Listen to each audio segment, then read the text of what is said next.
అంబేద్కర్ కోనసీమ జిల్లా పీగన్నవరం నియోజకవర్గం నుండి మహాసేన రాజేష్ తనకు తానుగా ఉమ్మడి అభ్యర్థిగా తప్పుకుంటున్నట్లు ప్రకటించడంతో టీడీపీ జనసేన నాయకులు సమావేశం నిర్వహించారు.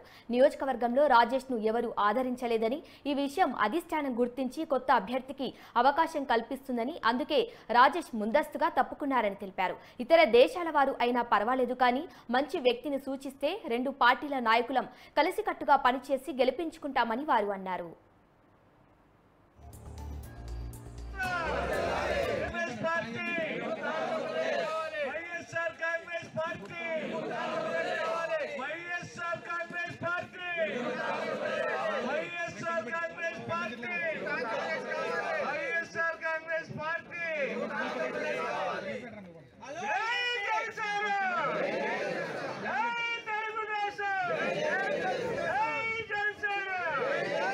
జై తెలుగుదేశం